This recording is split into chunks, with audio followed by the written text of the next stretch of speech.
Anya's breath caught in her throat as the colossal figure stepped from the shadows.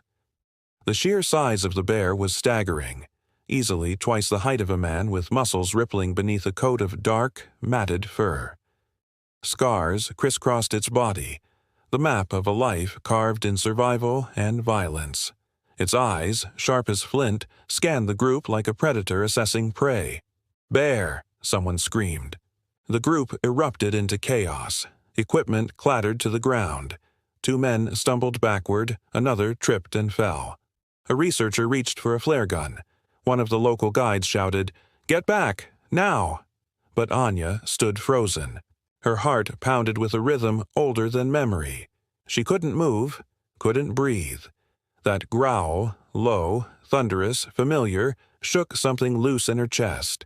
Her eyes locked with the bear's, and for a heartbeat, the world narrowed to just the 2 of them. It couldn't be. Not after 6 years. Not after everything. "Yasha," she whispered. The bear tilted his head almost imperceptibly. Another shout broke the moment. A hunter in camouflage raised a rifle. "No!" Anya cried, lunging forward. The bear reacted. Muscles tensed, paws spread wide, jaws slightly open in a deep, warning snarl. But he didn't charge. He didn't run. He didn't roar. He just looked at her. The rifle lowered, hesitantly. The hunter, confused, unnerved, stepped back. The bear took one slow, careful step forward. Not toward the group. Toward her. "Yasha," she breathed again, louder this time. The others stared in disbelief. The bear stopped a few paces away, lowering his massive head. His breath steamed in the cold air. His eyes never left hers. Then, a flicker of something in his expression. Recognition. He turned, and vanished back into the trees.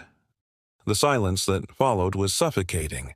Everyone spoke at once, some insisting they'd seen a rogue bear behaving oddly, others panicking about how close they'd come to death. No one believed Anya's whisper. No one understood what she felt in her bones. "He didn't attack anyone," she argued. "He had the chance.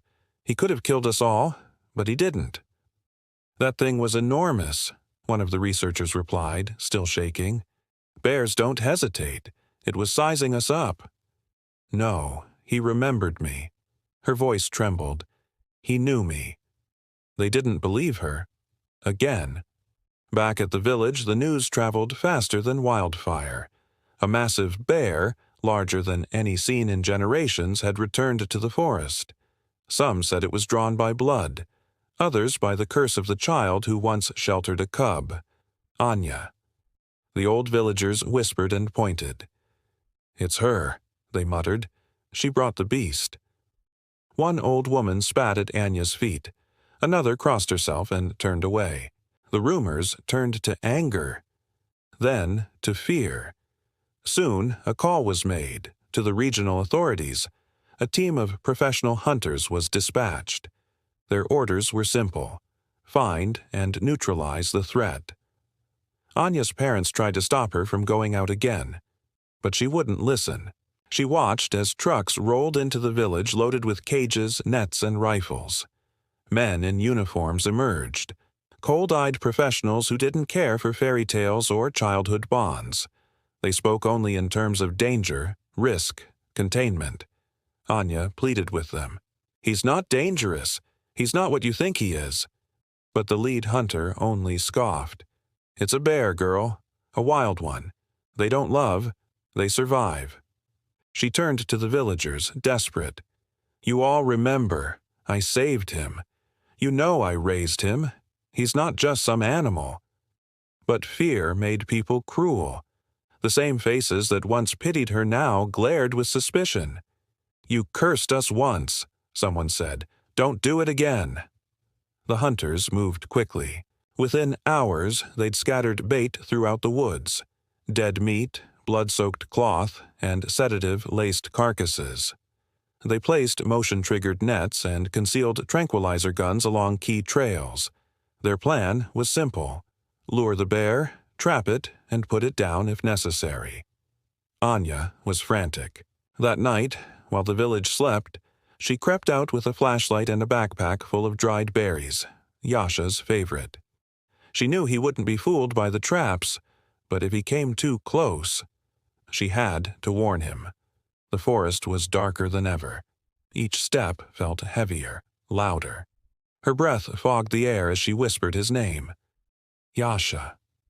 Nothing. Only silence. Her voice broke. Please. I know you're out there. Tears welled up. She fell to her knees, sobbing. I promised I'd find you. A rustle. She looked up.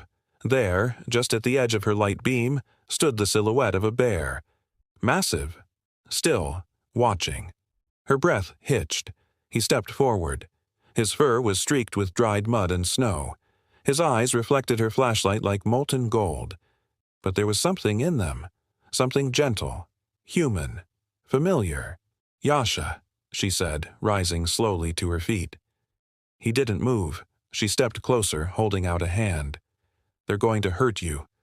Please, you have to go back. Far away. Don't come near the village again. He let out a soft, low growl. Not a warning, something like a sigh. She smiled through her tears. You remember me. He took one step forward. Then, a snap, a thundering explosion of movement. Netting shot from hidden launchers. Yasha roared as his massive form was caught in thick cords. Tranquilizer darts hissed through the air. One struck his shoulder. Another hit his thigh. No! Anya screamed, running toward him. Yasha thrashed, his roar splitting the night. Trees shook. The ground trembled. He tore through two of the cords, but others tightened. Blood sprayed from dart wounds. His limbs weakened. Voices shouted through the forest. Flashlights flickered. The hunters were coming. Anya didn't hesitate. She sprinted into the trap, past falling branches and tearing netting, until she reached Yasha's side. He was down on one knee, panting, eyes wild. Stop! She screamed at the figures emerging from the woods. He remembers me. Don't hurt him. One hunter raised his rifle. Anya flung herself over Yasha's body, arms spread wide. Don't shoot! Get the girl out of there, someone yelled. But she wouldn't move. He's not a monster. He's my family. The world exploded into noise, shouting, metal, roars. Then, a shot,